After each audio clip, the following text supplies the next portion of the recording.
Gold, trusted gold buyers. మీరు తాకట్టు పెట్టిన బంగారాన్ని విడిపించి ఈ రోజు ఉన్న మార్కెట్ ధరకు కొనబడను.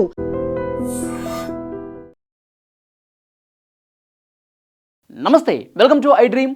నేను వలి. పాక్ ఆక్యుపైడ్ కశ్మీర్ పీఓకేలో నిరసనలు ఉధృతంగా మారాయి. రోడ్ల మీదకు వచ్చి పెద్ద ఎత్తున ఆందోళన చేస్తూ ఉన్నారు. గత కొన్ని రోజులుగా ఈ నిరసనలు కొనసాగుతూనే ఉన్నాయి. వీళ్ళు ఒక పక్క నిరసనలు చేస్తుంటే పాకిస్తాన్ ప్రభుత్వం వీళ్ళని తీవ్రంగా అణిచివేస్తోంది, రోడ్ల మీదకి రాకుండా చేస్తోంది. పెద్ద ఎత్తున వాళ్ళు రోడ్ల మీదకు వచ్చిన వాళ్ళని కాల్చి చంపేస్తోంది. ఇప్పటికే చాలామంది చనిపోయారు, ఆసుపత్రులు పాలయ్యారు చాలామంది. కొన్ని వందల మందిని జైలులో వేసి వాళ్ళని తీవ్రంగా ఇబ్బంది పెడతా ఉన్నారు. అందుకే పాక్ ఆక్యుపైడ్ కశ్మీర్లో ప్రజల హక్కులు కాలరాయబడుతున్నాయని చెప్పి కొన్నాళ్ళుగా వాళ్ళు ఆందోళన చేస్తూ ఉన్నారు. అక్కడ ఉన్నటువంటి జాయింట్ ఆవామీ యాక్షన్ కమిటీ ఒక పిలుపిచ్చిందండి. జూలై 9వ తారీఖు ఒక డెడ్లైన్ విధించింది. పాకిస్తాన్ ప్రభుత్వానికి ఒక అల్టిమేటం డెడ్లైన్ జారీ చేసింది. జూలై 9 వరకు మీకు టైం ఇస్తున్నాం, ఇక్కడ ఉన్నటువంటి మా సమస్యలు, మా డిమాండ్లు ఏవైతే ఉన్నాయో మీరు పరిష్కారం తెలియజేయాలి. జూలై 9 వరకు కనుక మీరు కనీసం స్పందన లేకపోతే అప్పుడు మా యాక్షన్ ప్లాన్, మా ఫైనల్ యాక్షన్ ప్లాన్ ఏ విధంగా ఉంటుంది. ఇక్కడ పీఓకేలో ఉన్నటువంటి ప్రజలు మొత్తం ఒక్కొక్కడు ఒక్కొక్క సింహంలా తయారవుతాడు. ఒక్కొక్క పౌరుడు పీఓకేలో ఉన్నటువంటి వాడు రోడ్ల మీదకు వచ్చి ఇప్పటి వరకు నిరసన చేశాం, కానీ ఈసారి అలా ఉండదు. పాకిస్తాన్ ప్రభుత్వానికి అస్సలు చుక్కలు చూపిస్తాం, అక్కడ మీరు బస చేసేటువంటి ప్రధాన కార్యాలయాలకు తోసుకుంటూ వస్తాం, ఎన్ని తూటాలు పేలుస్తారు పేల్చండి, ఎంతమందిని చంపుతారో చంపండి, మేము పాకిస్తాన్ ప్రభుత్వానికి ఇదే ఇక ఫైనల్ గడువు, మా డిమాండ్లు పరిష్కరిస్తారా లేదా అని ఆందోళన చేస్తున్నటువంటి పరిస్థితి. ఇంకొక విషయం ఏంటంటే, భారత్కి ఒక విజ్ఞప్తి చేసిందండి జాయింట్ ఆవామీ యాక్షన్ కమిటీ. ఇక్కడ ఆందోళనలకి నేతృత్వం వహిస్తున్నటువంటి ఆ జేఏసీ భారత్కి ఒక విజ్ఞప్తి చేసింది.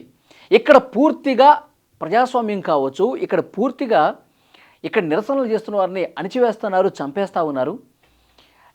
నిత్యావసర వస్తువులు మా పీఓకేలోకి పాలు కావచ్చు, కూరగాయలు, పండ్లు, ఎమర్జెన్సీ మెడిసిన్స్ ఇలాంటివి ప్రతిరోజు ఇక్కడ మా పీఓకేలోకి వచ్చేటువంటి ఈ నిత్యావసర వస్తువులన్నీ కూడా పాకిస్తాన్ ప్రభుత్వం రాకుండా చేస్తుంది. ఒక ఆర్థిక దిగ్బంధనం చేసేసింది. ఆకలితో మలమలా మాడిపోతూ ఉన్నారు మా ప్రజలు. పరిస్థితి అంతకంతకు దిగజారిపోతే ఇక మాకు వేరే గత్యంతరం లేనటువంటి పరిస్థితుల్లో భారత్లోకి వచ్చేయడానికి కూడా మేము సిద్ధమే సార్. దయచేసి భారత్ ఆ పీఓకే సరిహద్దు ఏదైతే ఉందో ఆ సరిహద్దు దగ్గర గేట్లు ఓపెన్ చేసేయండి.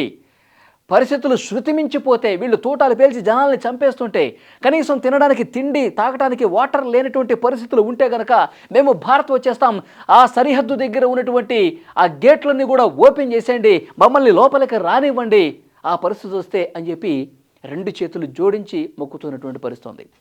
ఈ పాకిస్తాన్ రాక్షస ప్రభుత్వం బుద్ధి ఎన్నిసార్లు మేము చెప్పినా కానీ వాళ్ళకి బుద్ధి రావట్లేదు. రాక్షస పాలన అదేవిధంగా కొనసాగుతున్నట్టు ఒకవైపు భారత్కి విజ్ఞప్తి చేస్తూ, మరోవైపు అంతర్జాతీయ మీడియాకి, ఐక్యరాజ్య సమితికి, ఇలా పలు దేశాలకి విజ్ఞప్తి చేస్తూ ఉన్నారు. జూలై 9వ తారీఖు మీరు ఒకసారి పీఓకేలో పర్యటించండి.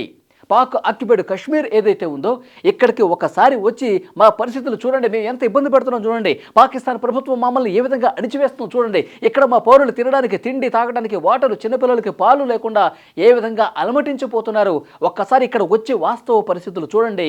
ఈ పాకిస్తాన్ రాక్షస పాలకులు దమనకాండ, ఇక్కడ ఉన్నటువంటి ఆర్మీ ఎంత దుర్మార్గంగా ప్రవర్తిస్తుందో మా కన్నీటి నెత్తురిని ఒక్కసారి చూడండి అంటూ వాళ్ళందరూ కూడా మొరపెట్టుకుంటున్న పరిస్థితి. ఇక్కడ చూస్తున్నారు ఫోటోలో పెద్ద ఎత్తున ఆందోళన చేస్తున్నారు. జూలై 9వ తారీఖు వరకు మాకు ఈ ఆర్థిక దిగ్బంధనం తొలగించేసి ఎప్పట్లాగా పండ్లు, పాలు, కూరగాయలు ఇవన్నీ వచ్చే విధంగా పాకిస్తాన్ ప్రభుత్వం చేస్తుందా, లేదంటే గనక మా డిమాండ్లను పరిష్కారం చేస్తుందా, లేదంటే గనక మేము ఇంకా ఆ రోజు ఒక్కొక్క పీఓకేలో ఉన్నటువంటి పౌరుడు కూడా మొహగ్రు రూపం దాలుస్తాడు, మీ అంతు చూస్తాం అని చెప్పి ఒక ఫైనల్ యాక్షన్ ప్లాన్ అనేది వీళ్ళు ఆ రోజు ప్రకటించబోతున్నారు. జూలై 9 డెడ్లైన్ అంట. సో నిజంగా పాకిస్తాన్ ఉగ్రవాదుల్ని పెంచి పోషించి భారతదేశం మీదకి ఏ విధంగా వదులుతుంది, భారతదేశం సంబంధించి ఇక్కడ ఉన్నటువంటి అమాయక పౌరుల్ని ఏ విధంగా చంపింది, గతంలో కొన్ని ఘటనలు మనం చూసాం. కానీ అక్కడ ఉన్నటువంటి ప్రజలను కూడా వాళ్ళు చంపేస్తూ ఉన్నారంటే వాళ్ళ దేశంలో ఉన్నటువంటి ప్రజలు కూడా కనీసం ఈ పీఓకేలని కాదు, ఓవరాల్ పాకిస్తాన్లో కూడా వాళ్ళ ప్రజలు కూడా సంతృప్తిగా లేరు. రోటీ కోసం కొట్టుకుంటున్నటువంటి పరిస్థితి ఉంది. ఆర్థికంగా పూర్తిగా చితికిపోయింది.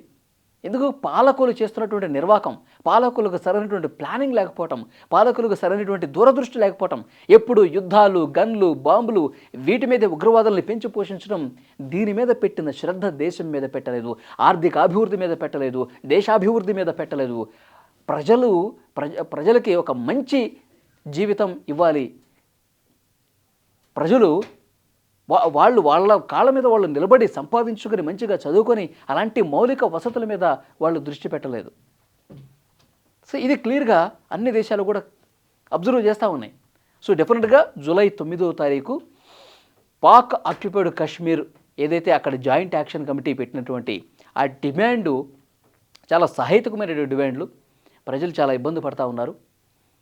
వాళ్ళు అసలు మేము పాకిస్తాన్లో ఉండం, అవసరమైతే మేము భారతదేశానికి వచ్చేస్తామని చాలా క్లియర్గా చెప్తున్నారంటే వాళ్ళ ఆవేదన, వాళ్ళ కడుపు మంట ఏ స్థాయిలో ఉందో అర్థం చేసుకోవచ్చు. చూడాలి మరి జూలై 9వ తారీఖు ఏం జరగబోతుంది.